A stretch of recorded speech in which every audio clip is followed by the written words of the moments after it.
Eugène, qu'est-ce que vous demandez à l'État? Eh bien, en tant que citoyen du monde, je demande aux États d'œuvrer pour le bonheur des peuples et non pas pour l'intérêt de certaines minorités. Et en l'occurrence, je réclame la liberté pour les mégalithes et pour le peuple des Bretons notamment. Comment ont réagi les autorités à votre protestation? Bon, les autorités ont réagi comme elles ont construit ce dossier lamentable, qui est une spoliation pure et simple. Quand on prétend exproprier des gens, détruire des fermes en activité pour en faire des musées, profiter des mégalithes pour faire du business, il est évident que la réaction qu'ils ont eue, elle a été à la même dimension que ce crime, je dirais. C'est-à-dire, elles ont réagi par tous les moyens de rétorsion dont elles disposent, y compris des forces de police qui n'ont pas hésité même à frapper des femmes et des enfants pour maintenir leurs prétentions sur ce territoire sacré. Qu'est-ce que sont les menhirs pour toi, Eugène?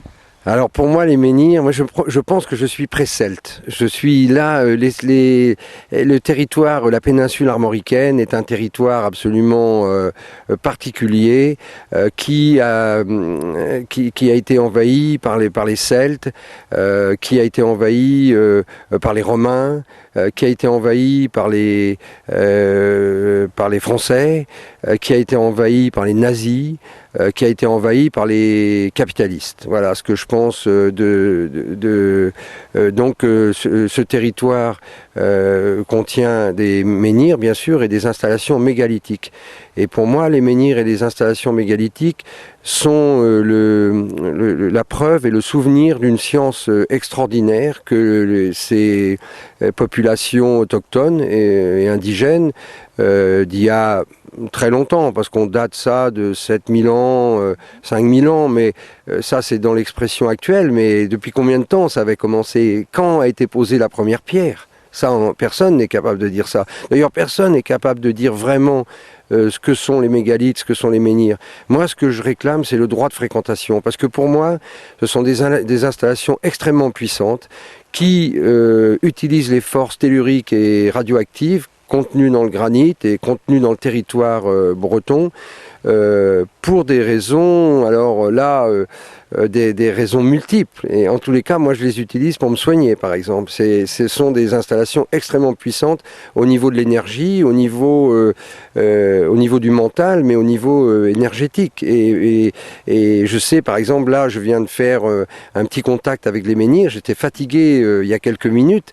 Et en quelques minutes, le contact avec les menhirs me remet en forme. Je connais un tumulus où je vais de temps en temps pour me remettre. Si j'ai mal au dos, je vais passer 10 minutes dans ce tumulus à Logmariaquer, je ressors, j'ai plus mal au dos. Et je pense que les populations qui ont mis ces installations en place avaient cette science. Et en plus, je pense qu'ils avaient cette science avec des rayonnements, c'est-à-dire que chaque installation mégalithique rayonnait d'une certaine façon, et quand le rayonnement s'affaiblissait, probablement ils en mettaient encore une autre installation, et rayonner encore davantage pour avoir tout un territoire protégé des ondes néfastes et pour au contraire bénéficier d'ondes. Enfin, c'est mon interprétation. Et en plus de ça, j'ajoute quand même que certaines sculptures sont absolument remarquables. Ils avaient une connaissance astrale qui était extraordinaire puisque ils observaient évidemment les solstices. Ils utilisaient certaines installations pour exprimer les solstices d'été, les solstices d'hiver. Ça se croisait en leur centre.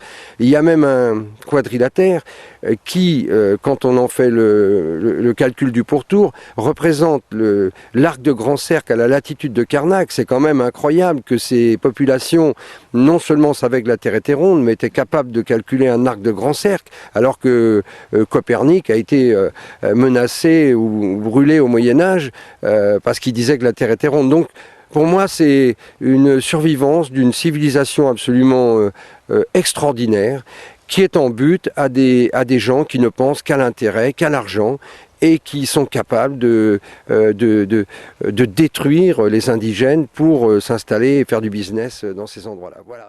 Et en fait, moi je considère que c'est une énorme chance que j'ai eue à un moment donné d'être associé à cette lutte, d'avoir été avisé par un ami que la ferme de Guy et Céline était menacée d'expropriation et qu'il fallait réagir et qu'il fallait lutter, car c'était... donc je suis arrivé dans ce dossier, j'ai eu la chance donc de rencontrer Guy et Céline qui ont concrétisé une résistance et permis que cette résistance se développe. Et cette résistance, pour moi, nous sommes en passe de gagner. Je suis peut-être un peu optimiste comme garçon, mais enfin, je pense que les choses s'arrangent, que le musée de Carnac ne sera probablement pas déplacé. C'était une demande de l'association Menhir Libre, que nous avons quand même récupéré cette ferme qui était expropriée. Il a fallu faire annuler un décret d'utilité publique et il a fallu faire une nouvelle procédure en plus pour récupérer le territoire qui avait été volé aux gens du pays. Et donc cette lutte pour moi qui est en train de se transformer en victoire doit, j'espère, redonner le moral à ceux qui sont encore en lutte et dire que finalement c'est le peuple qui a raison et c'est à lui d'exiger des États et des dirigeants de gérer les volontés du peuple et non l'inverse, quoi. Et je pense que Carnac, grâce à cet exemple, va rayonner et va permettre aux gens qui ont vraiment à souffrir de la mainmise des États et des états-majors, de savoir que quelquefois on gagne et qu'il faut continuer à lutter et à résister. Voilà, c'est un peu long, mais bon, je suis bien content d'avoir dit tout ça quand même. Merci Eugène. Kenavo, salut à tous les amis.